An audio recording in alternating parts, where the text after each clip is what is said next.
Assalamualaikum warahmatullahi wabarakatuh. Alhamdulillahi rabbil alamin, wassalatu wassalamu ala asyrafil anbiya'i wal mursalin wa ala alihi wa sahbihi ajma'in, amma ba'. Sidang jemaah sekalian, tuan-tuan dan puan-puan rahimani wa rahimakumullah. Alhamdulillah, pagi ini kita dapat meneruskan tadabbur ringkas 20 minit surah Al-Jin, yang mana kita akan menamatkan tadabbur ringkas surah Al-Jin pagi ini, yang masih lagi berbaki 3 ayat, ayat 26, ayat 27 dan ayat nombor 28. Kita bacakan ayat yang ke-26. A'udzu billahi minasy syaithanir rajim. Alimul ghaibi fala yuzhiru ala ghaibihi ahada. Ayat 26 ini lanjutan kepada perbincangan sebelum ini, yang mana Nabi SAW pernah ditanya tentang azab yang dijanjikan kepada sesiapa yang menyimpang daripada jalan yang benar. Tetapi kita mengetahui bahawasanya Nabi tidak mengetahui tentang azab tersebut. Azab itu diserahkan kepada Allah. Maka ayat 26 ini Allah menerangkan tentang pengetahuan azab itu, yang mana Allah bagi tahu dia, iaitu merujuk kepada Allah yang mengetahui segala yang ghaib. Maka dia tidak mendedahkan perkara yang ghaib itu kepada sesiapa pun.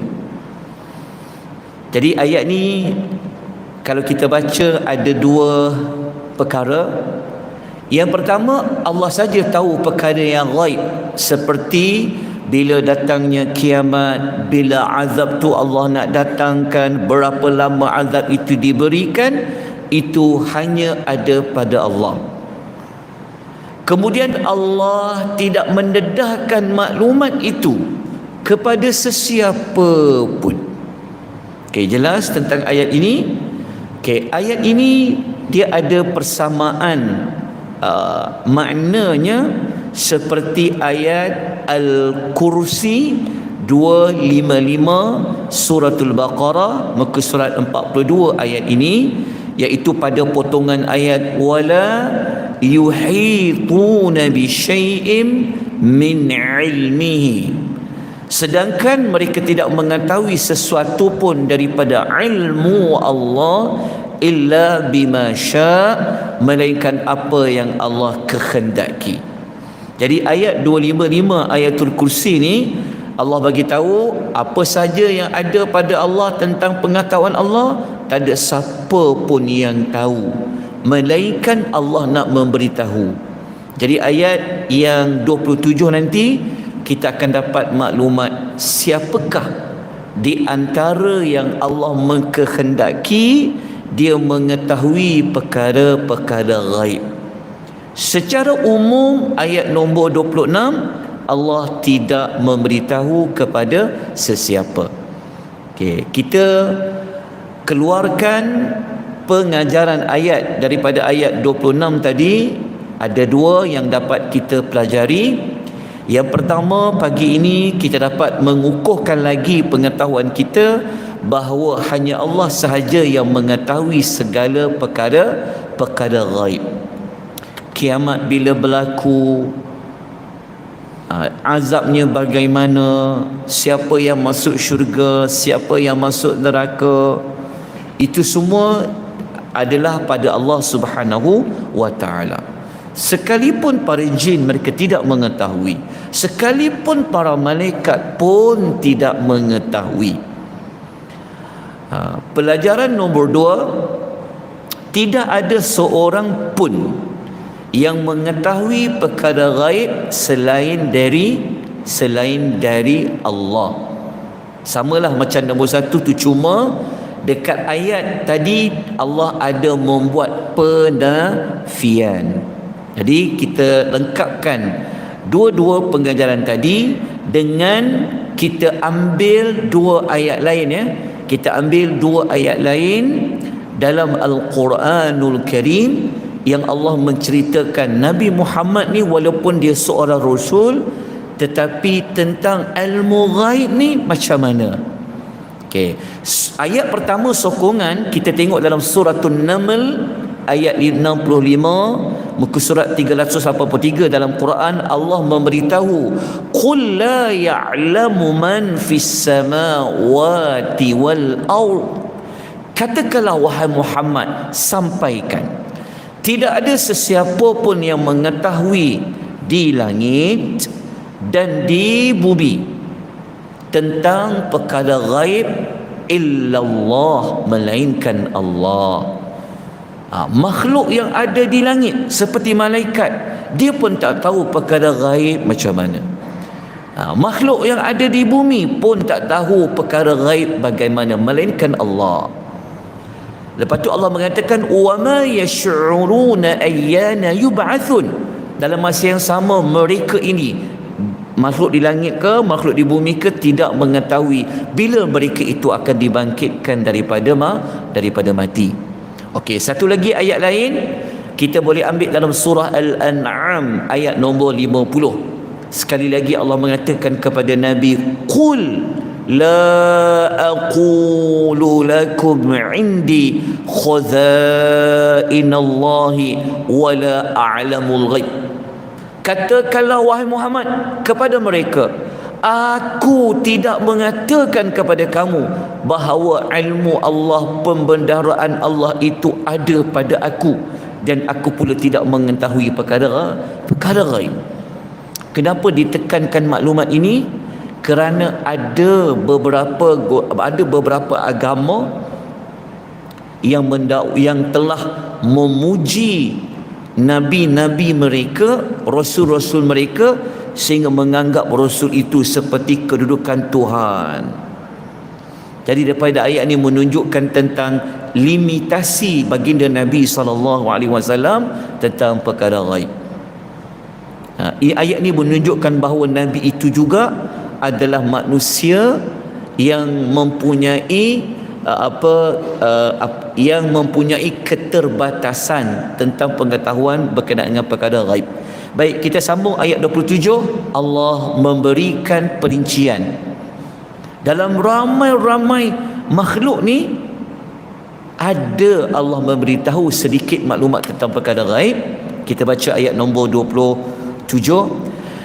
Illa man irtada min rasul fa innahu yasluku min baini yadayhi wa min khalfihi rasada.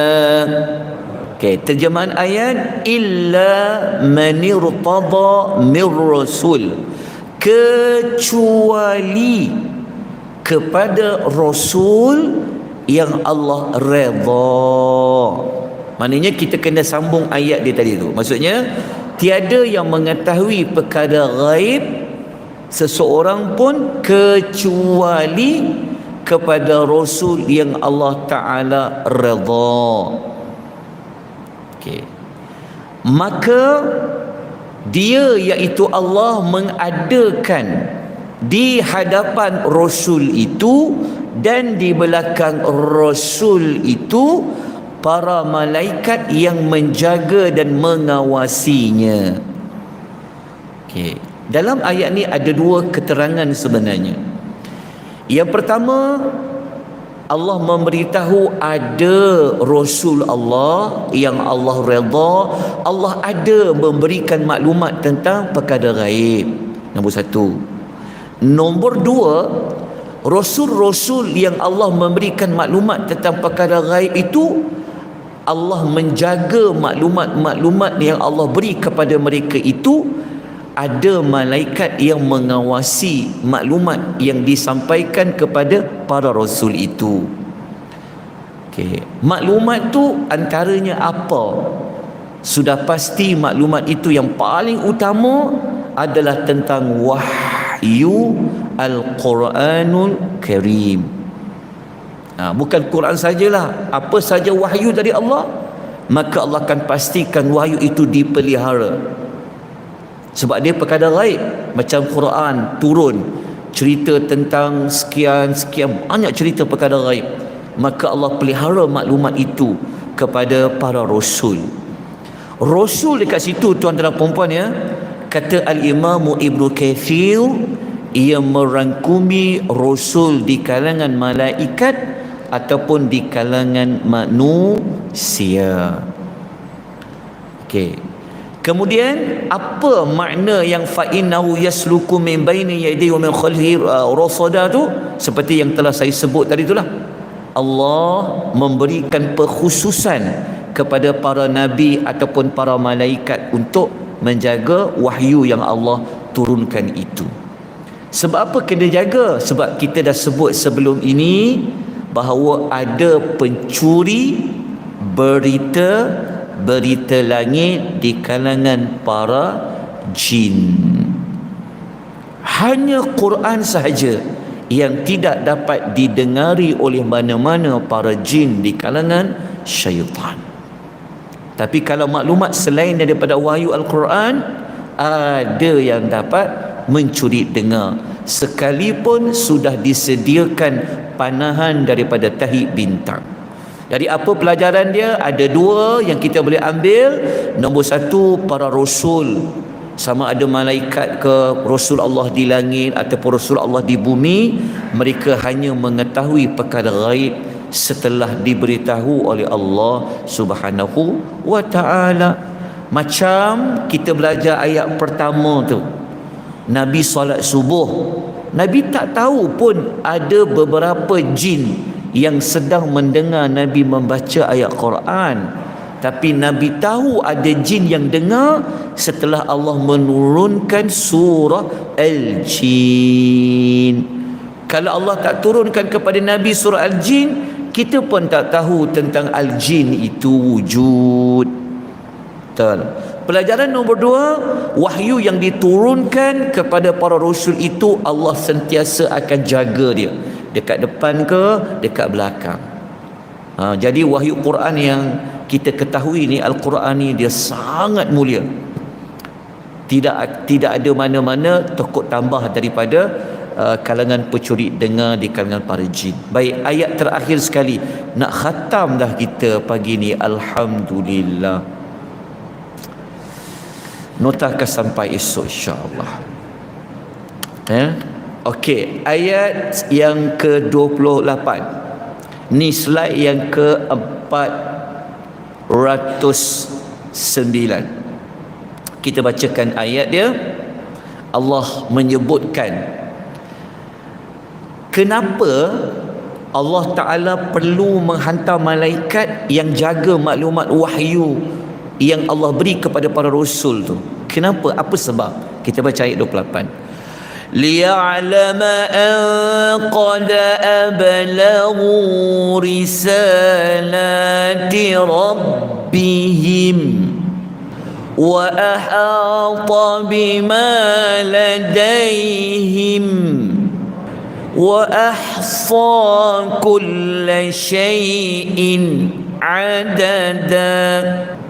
Okay, ayat 28 ini kita berhenti sebanyak 3 kali tu kerana ada 3 perkara yang Allah nak lanjutkan daripada ayat yang sebelumnya.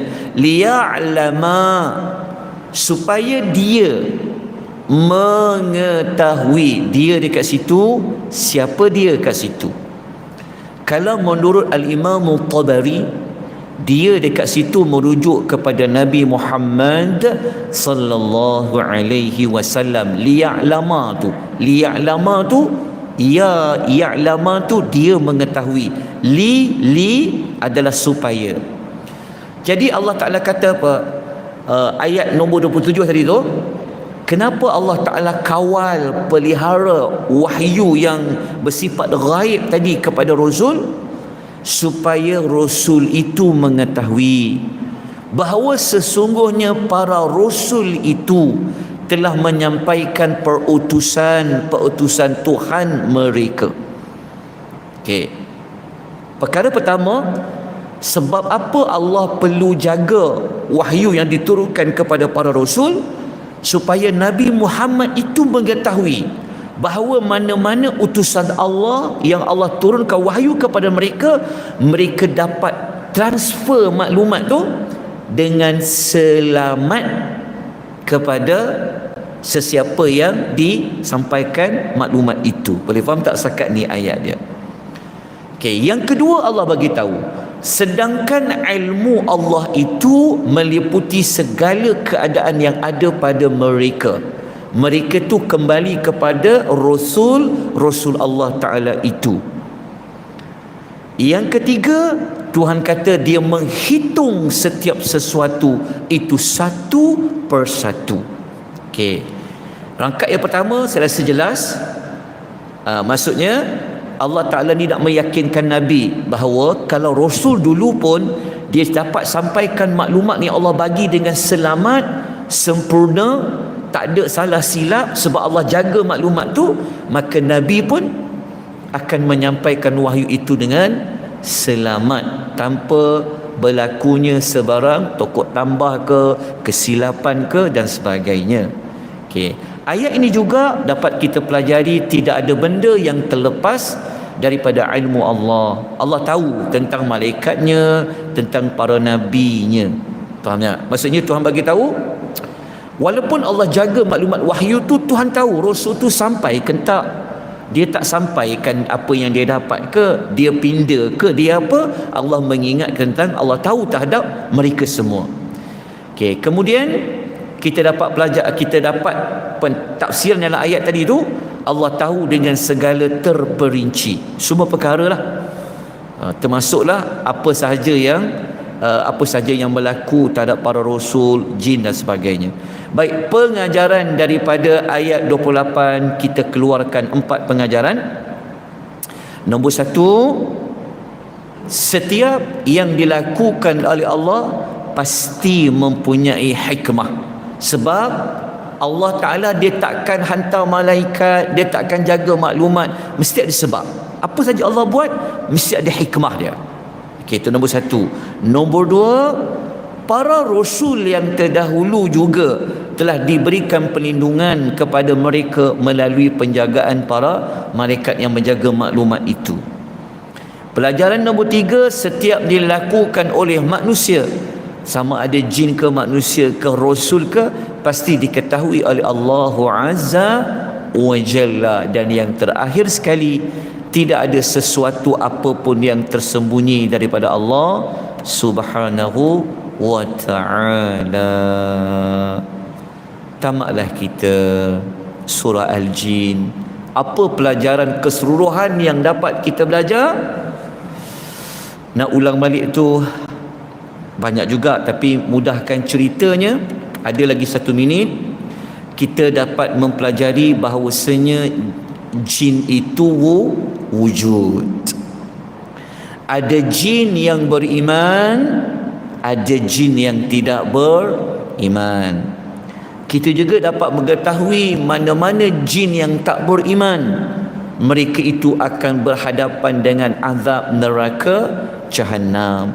Kita dapat belajar para jin juga, walaupun mereka ada keistimewaan lebih daripada manusia, tetapi mereka ini juga tidak mengetahui perkara ghaib.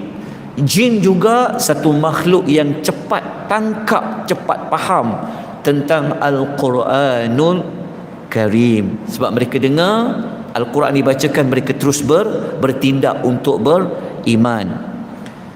Kemudian kita juga telah mempelajari Nabi SAW, beberapa perkara tentang Nabi, bahawasanya Nabi itu adalah manusia seperti kita.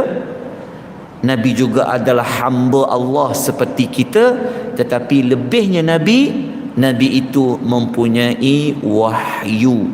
Lebihnya Nabi daripada kita, Nabi itu adalah seorang Rasul dari Allah Azza wa Jalla. Walau bagaimanapun Nabi sendiri tidak akan dapat mengetahui perkara ghaib, perkara yang dah lepas ke, perkara yang akan datang ke, melainkan setelah diberitahu oleh Allah Subhanahu wa ta'ala.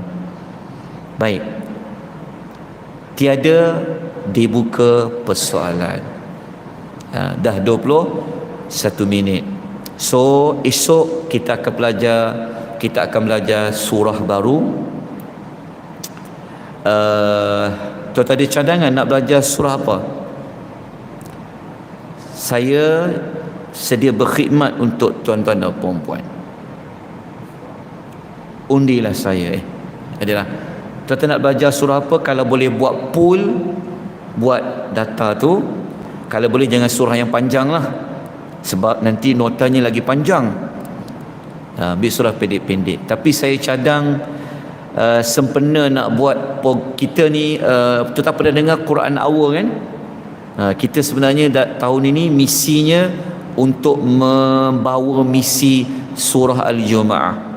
Mungkin saya akan bawa kita belajar surah Jumu'ah sekejap, lepas tu kita akan ambil surah Hujurat, dan kita akan terus kepada juzuk 30. Kita akan belajar surah-surah pendek 22 surah-surah pendek, bermula daripada Wadduha sampailah kepada Qul a'udzu birabbin nas.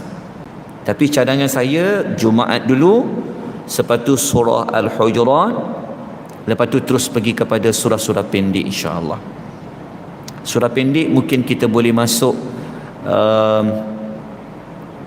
bulan Ramadan, kalau ada lagi pengisian. Baik, tuan-tuan dan puan, saya akan bawa nota salinan bercetak dan salinan secara soft copy saya akan edarkan hari ini insya-Allah.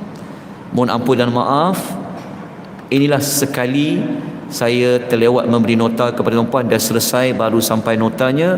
Saya mohon ampun dan maaflah atas kekurangan, kelemahan menguruskan waktu yang Allah berikan.